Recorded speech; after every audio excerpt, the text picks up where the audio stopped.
Et ben voilà, on est enfin arrivé au dernier épisode de mes aventures à Pékin. Et bien évidemment, je vous ai gardé le meilleur pour la fin. Parce qu'aujourd'hui les amis, on va aller explorer la grande muraille de Chine. Pardon? On l'a déjà vu la dernière fois? Ah mais non, mais la dernière fois on a vu le tronçon le plus populaire de la muraille, celui que même papy et mamie pourraient se faire en randonnée en prenant leur temps. Mais aujourd'hui, je vous amène sur le site de Mutianyu. Et croyez-moi, l'expérience n'a rien à voir. Putain, ça en finit pas.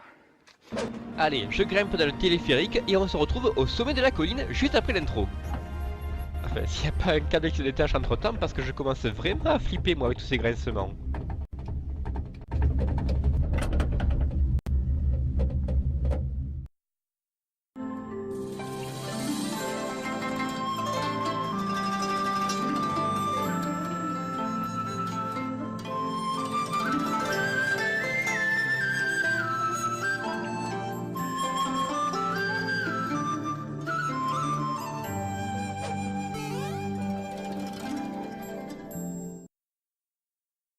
Mutianyu en chinois, ça veut dire admirer la vallée des champs, ce qui en dit long sur la beauté du paysage. Alors j'imagine qu'en automne ou au printemps, c'est encore plus spectaculaire, mais aujourd'hui, on se contentera de la végétation verdoyante de cette fin d'été. Pour les historiens en herbe, faut savoir que cette partie du mur a été construite il y a près de 1500 ans et qu'elle est donc beaucoup plus ancienne que celle de Badaling. La section réservée aux touristes a été rénovée plusieurs fois et comprend 22 tours de garde réparties à distance égale sur un peu plus de 2 km. En prenant le téléphérique, on arrive directement à la tour 14. On peut très bien grimper depuis tout en bas, mais encore une fois, je suis en groupe organisé. Le temps est limité et le prix du téléphérique est compris dans le billet. Donc autant gagner du temps et conserver mon souffle pour la suite. D'autant qu'en plus, le guide nous a dit qu'on pouvait se balader à notre rythme du moment qu'on se retrouvait tous ensemble à 2 heures pétantes dans un resto au point de rendez-vous. Et vu qu'il est 11 h du mat, j'ai donc 3 heures pour me balader un peu partout. Alors dès que possible, j'ai tracé ma route. Au début, c'est relax, c'est plat, et comme la dernière fois, j'ai du bol parce que la météo est parfaite. Mais ce qui est vraiment agréable, c'est le fait de pouvoir marcher tranquillement sans être bousculé dans tous les sens comme dans Badaling. Et ça, c'est parce que Mutianyu se situe bien plus loin de Pékin, et donc il y a beaucoup moins de visiteurs chaque jour.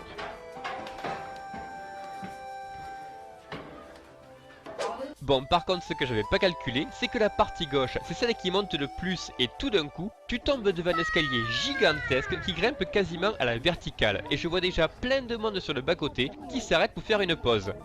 Mais bon, moi j'en suis qu'au début de mon parcours et c'est pas ça qui va m'arrêter.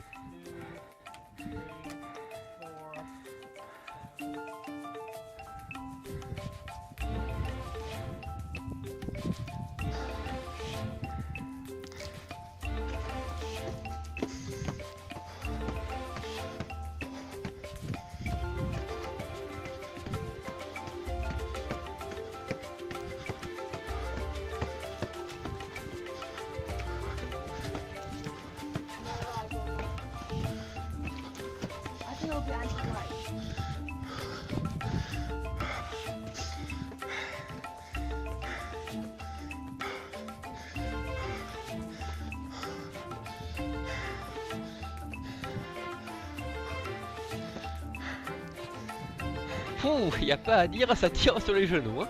En tout cas, une fois là-haut, le panorama est vraiment incroyable.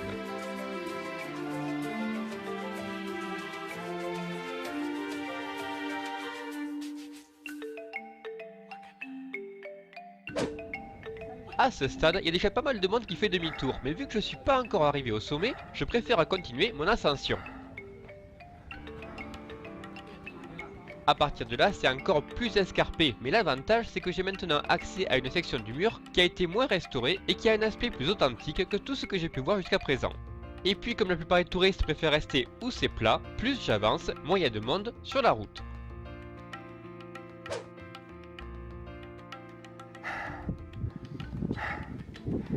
Donc ça c'est la tour 21.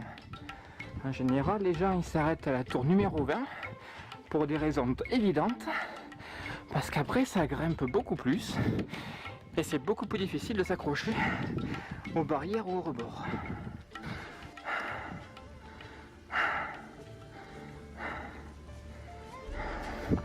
Allez, on va essayer jusqu'à 24.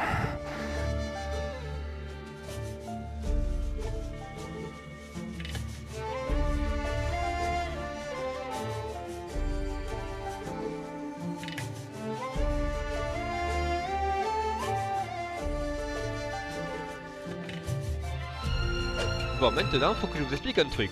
Vous vous rappelez quand j'ai dit... Allez, on va essayer jusqu'à 24. Ouais, ben forcément, maintenant je le sais. Mais à l'époque, j'avais aucune idée que la partie accessible aux touristes, elle s'arrêtait à la tour 23. En plus, il n'y avait pas de barrière, pas d'indication de danger, pas de point de retour, pas de on va vous tirer dessus comme un lapin si vous dépassez la frontière. Ou alors c'était écrit en chinois et j'ai pas compris. Donc je me suis pas méfié et j'ai continué mon chemin. Sauf qu'en fait, je me suis engagé sur un pan de mur qui a jamais été restauré depuis sa construction. Et là, je suis passé direct à de la randonnée pépère pour toute la famille, à du trekking improvisé entre les broussailles.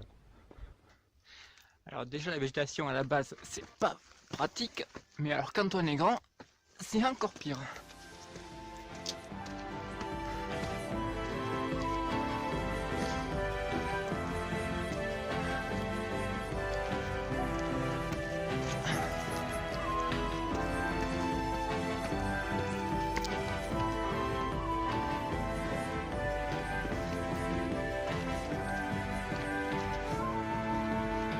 En fait, si j'ai bien compris, ce qui s'est passé, c'est que j'ai commencé à escalader le mur qui relie Moutianu à Jiangkou, une autre partie de la Grande Muraille qui est réputée pour être restée à l'état sauvage. Ah ben je la voulais mon expérience authentique de parcourir la vraie Grande Muraille du temps jadis. Eh ben croyez-moi, je l'ai eu. En tout cas, se retrouver tout seul loin de la foule à découvrir les véritables fondations d'une des plus grandes merveilles du monde, c'est clairement une expérience hors du commun. Il faut quand même se rendre compte que derrière ces baraquements en ruine, il y a plus de 1000 ans d'histoire. En tout cas, moi ça m'a rappelé mon voyage dans les temples d'Angkor Wat, et si ça vous intéresse, je vous ai mis le lien sous la vidéo. Bon, par contre, là où je suis, il n'y a absolument aucune protection, et faut vraiment faire gaffe où tu mets les pieds. Parce que quand tu te trouves au sommet d'un mur qui fait entre 7 et 8 mètres de haut et que tu as juste la place pour marcher au bord des remparts, forcément, il y a toujours des risques.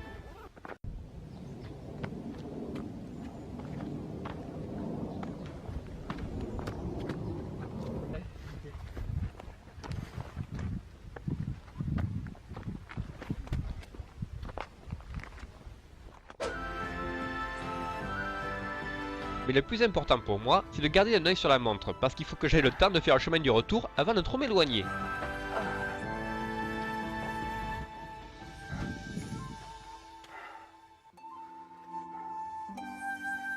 Savez-vous, pauvre mortel, que si vous ne donnez pas la bonne réponse, vous serez aussitôt plongé dans les profondeurs infernales. après de monter jusqu'ici, ah bah non. Oh bah non. Oh non, on n'a pas que ça à faire, moi.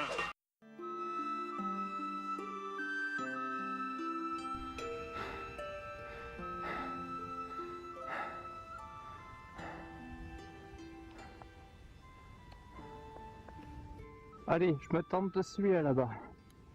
C'est le plus haut.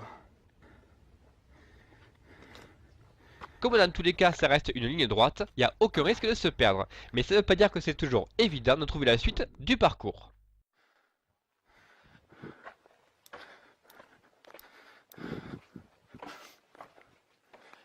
Et la sortie, c'est par où?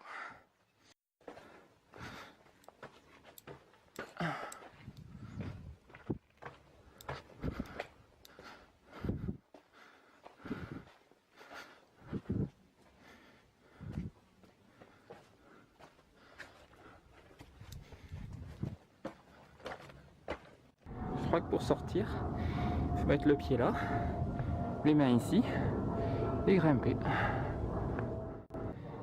Ok, alors là ça va vraiment être rigolo. Là c'est le boss de fin de niveau. Alors vers la fin, je suis arrivé devant le même escalier que celui que j'ai escaladé au départ. Sauf que cette fois, il n'y avait pas de marche. Alors pour grimper, faut s'agripper soit au parapet sur les côtés, soit s'accrocher aux branches. Et déjà rien que ça, c'est pas toujours facile. Mais quand en plus t'as qu'un seul bras de disponible parce que tu veux pas lâcher ta caméra, c'est encore plus délicat.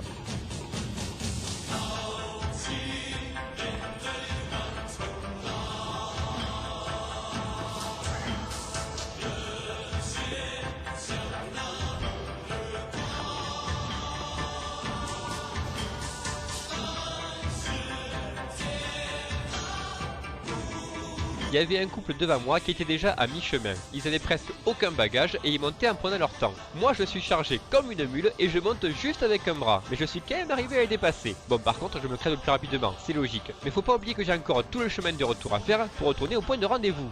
Donc à ce stade, non seulement j'ai les poumons en feu, mais en plus j'ai la pression comme un croix perdu ou que le bus parte sans moi. Donc quoi que je fasse, je dois pas traîner.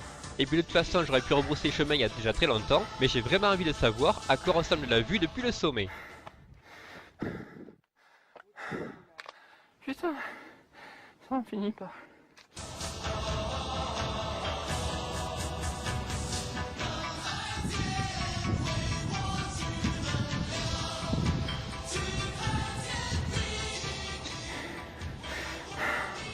Je crois que je vois le sommet.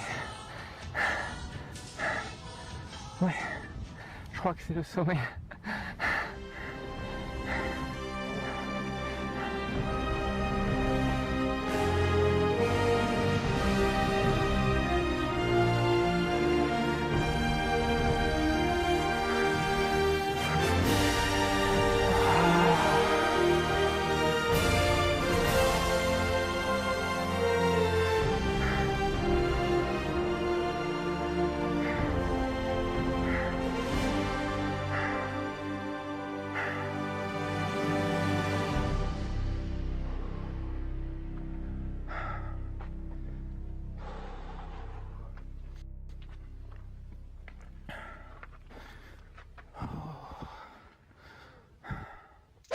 Et ben voilà, je suis à bout de souffle, je transpire comme un chacal, j'ai les vêtements trempés, mais je peux vous dire que ça valait vraiment le coup, parce que escalader la grande muraille de Chine avec tous les touristes, bah c'est une chose, mais se retrouver au point culminant d'une partie du mur qui a jamais été restaurée depuis sa construction, ça c'est le souvenir le plus incroyable de tout mon voyage.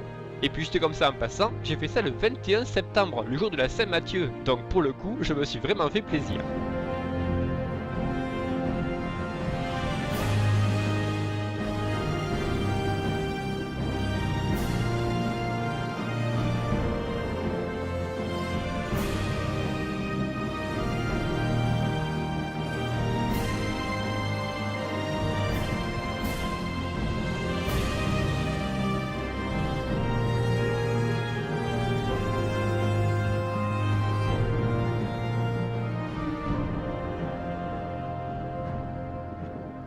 Ah et puis vous les voyez les mecs autour de moi là, ben eux ils étaient déjà là quand je suis arrivé, sauf que eux ils sont venus depuis Jiangkou pour descendre à Moutianyu, parce que forcément c'est plus facile de descendre que de monter. Alors évidemment moi je suis complètement crevé, forcément, je suis une seule andouille à avoir escaladé l'escalier dans le mauvais sens. Mais bon, je me donnerai des coups de fouet plus tard parce que maintenant il faut que je refasse le même parcours en sens inverse et à moins de temps qu'à l'aller pour redescendre tout en bas de la muraille.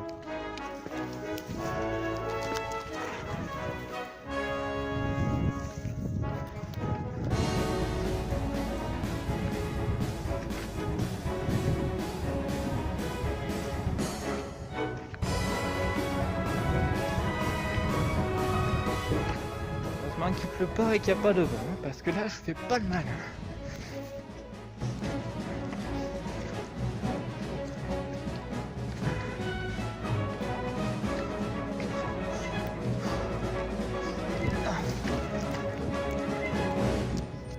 Ok, 20 minutes pour revenir au point de non-retour, quasiment, le point numéro 24. Le plus dangereux dans les descentes, c'est pas la descente elle-même, avec les pierres, les rocailles et le sable. C'est les marches d'escalier. Parce que, après tout ce temps, j'ai les jambes en coton, donc je sens plus. Ah, les suspensions.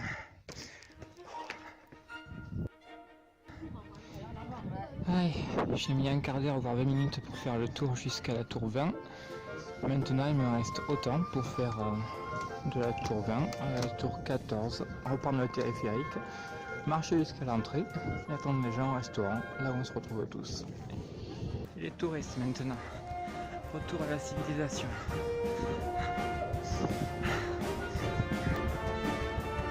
Et la vitesse où je vais par contre, c'est pas le moment d'avoir un lancer des clés. Sinon, c'est la chute.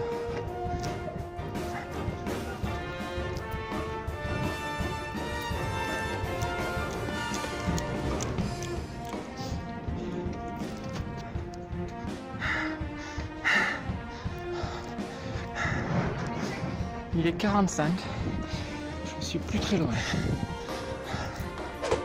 Allez ben voilà, je vous laisse admirer mon ton rouge écrevisse qui me va à ravir. Finalement je suis quand même un peu arrivé à la bourre au restaurant et les gens avaient déjà terminé de manger. Mais franchement j'ai aucun regret, surtout vu les pauvres légumes cuits qu'on leur a servis et qui ont sûrement dû être préparés spécialement pour les touristes étrangers qui connaissent rien à la cuisine chinoise. Mais bon, moi après avoir vécu en Chine pendant plusieurs années, je peux vous dire que c'est pas mon cas.